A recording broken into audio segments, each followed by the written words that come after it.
We're almost out of time, but if people forgive us and are interested in staying back for 5 minutes, I could invite all our panelists to sit at the front, if that's okay.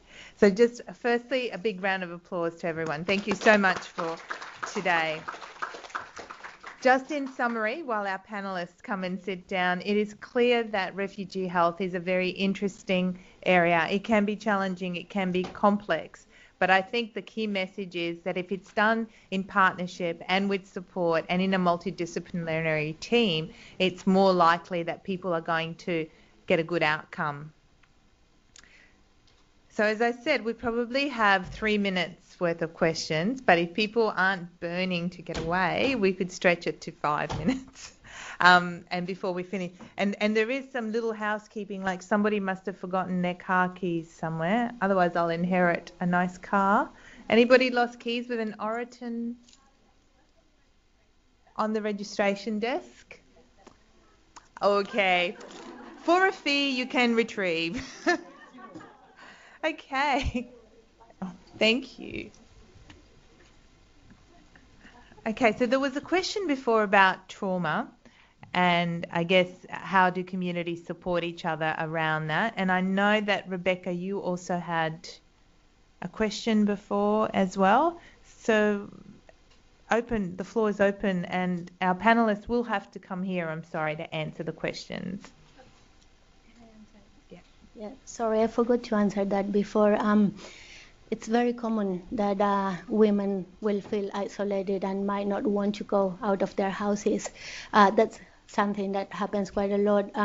Different things that can be done, explore what connections they want to have, if they want to have any. Sometimes they are isolated because they haven't been able to connect with others, and that's mainly all what we need to do, support them to connect.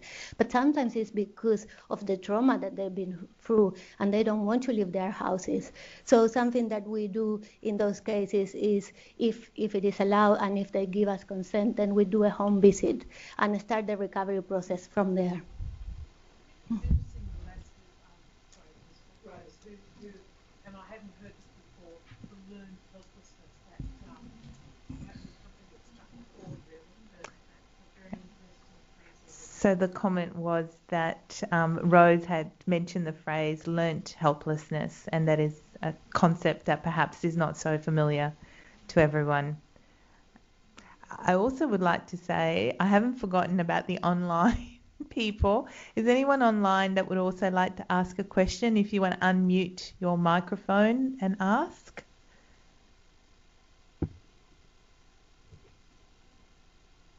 No? That's fine. Oh, Peter? Hi, Peter. Peter's in Cairns. Hi, Peter. Hi. Peter from Cairns here. No, I have no questions, but I just want to say wonderful presentation. Thank you for all the speakers and the organizers. Even if some of us couldn't be there physically, we've really enjoyed logging in. Thank you, Peter. And how's Cairns at the moment? The weather is very gentle for the coming few weeks and months. It's wonderful to be here. So if you have an opportunity, please come and visit us all. Thank you. Rebecca, did you have a question?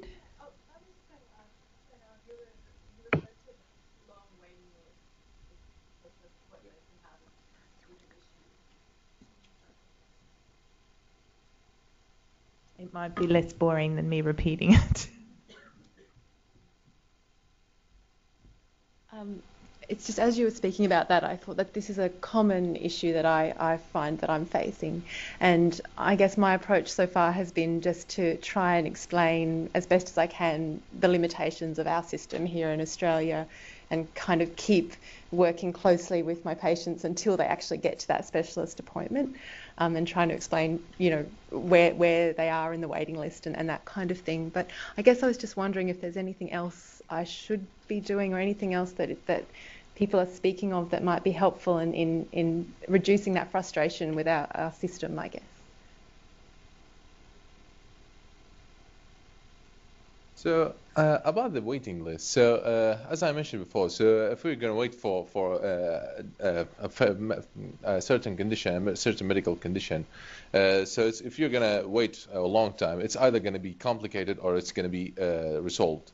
So if it's going to be resolved, well, basically, well, there you go, without you even going to the specialist. But it might be worth mentioning that you can actually cancel the appointment with the specialist. It's not a mandatory appointment that you have to attend. So, for example, when I came to Australia, I actually thought that going to the specialist, it's either gonna you have to pay the 200 or else you're gonna lose the Centrelink payment, for example. For some unknown reason, I thought that. So actually telling the patient if for example, like if it's complicated and it became an emergency, there are some numbers that you can call, for example, 000 or 112 maybe. So an emergency, yeah. So emergency numbers that you can call in case of the issue exacerbated and you needed like immediate medical intervention. But if the issue is solved, yeah, you can anytime just call the doctor and just say, hey, the issue was resolved. For example, yeah, I had like maybe a cough or some kind of infection or whatever, but it subsided and I feel pretty okay now, and it's been like this for 2 or 3 or 4 days, and I'm not experiencing the symptoms that I had before. So maybe this can be an option, because there might be no other way of just telling the patients of what they expected and what they're going to receive is the same thing. So, for example, back in Iraq, we just knock on the door of the specialist. Hey, how's it going? I have such a condition. What do I do? So nobody goes to the GP. So we don't like GPs. We just go to the specialist straight away. Yeah, we don't bother with the GPs. So yeah, but yeah, things here are different. So you have to explain the system. So we all have to integrate the system, because and it's actually a better system than Iraq. So instead of just knocking on the GP on the specialist's door, you can actually go to the GP, and maybe the GP can solve the problem instead of just waiting on the long waiting list of the specialist, and you might not get an appointment in time. Yeah. Thank you. Any other questions or comments? Yeah, Berglund.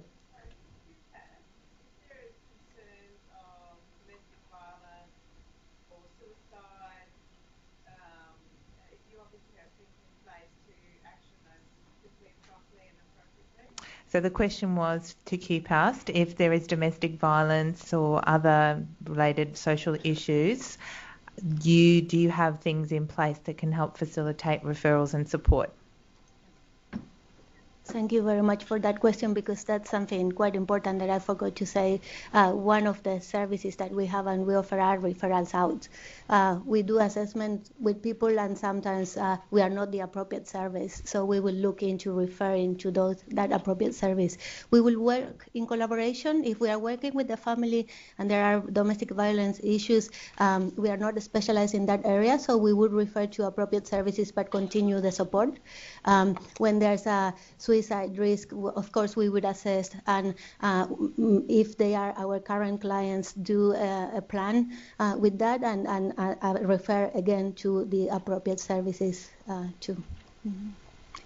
There's protocols internally, policies that we have to follow around this. Okay, I'm really aware of time. Is there a burning last question before we wrap up? Leonard.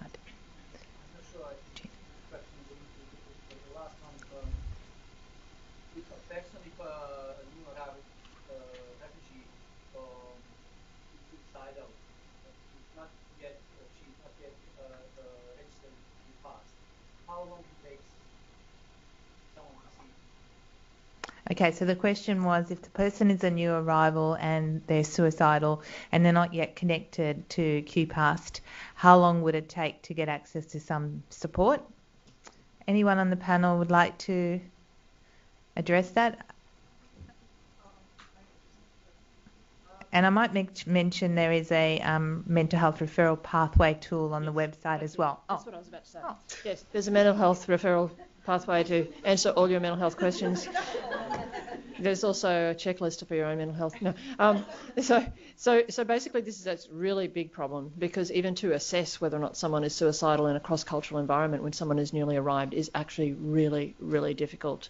So I would recommend 2 things. One is envelop the family, or the person, with your care, and chances are they will keep coming back. And I find my nurses are amazing at doing this, and usually there is something that they can centre in on, like reweighing the baby, or doing something that's actually seems relevant to the family, to have another check of something that the family keep coming back for. Or was there a blood test done, and they can come back for at least one of the results tomorrow.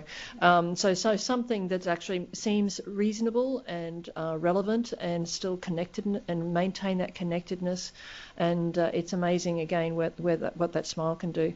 The other thing is that you actually have acute mental health services that are supposed to be able to work with all cultures.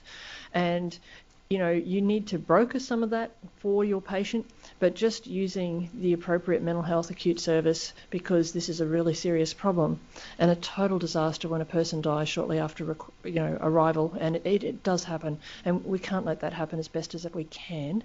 And obviously engaging and recommending to that acute health service to know QPAST exists, even though everyone's educated and should know. Sometimes just reminding them that that was the pathway we were thinking, but we don't think that we're going to get enough care quickly enough.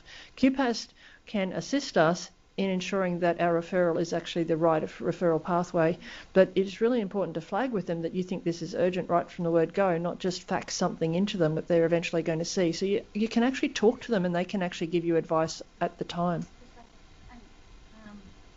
And reality is that QPAS is not a crisis service, so we cannot respond. We are not equipped to respond in that way, so we can support processes but cannot respond. I would say acute mental health will be the best one.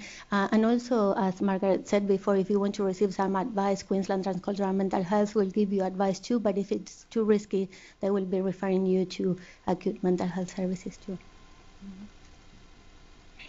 Thank you.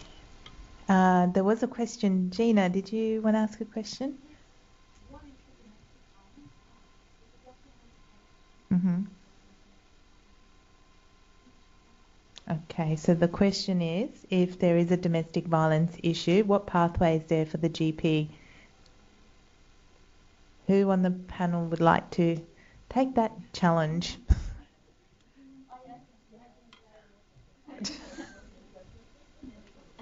So I guess there's two parts to that. Obviously, what the GP would do. There's various pathways for DV services. I guess it's firstly ascertaining what, with the disclosure of DV, what is the woman's choice in terms of what next. Obviously, my assumption from a GP perspective would be to check, obviously, if there's injury, if she's feeling safe to return to home.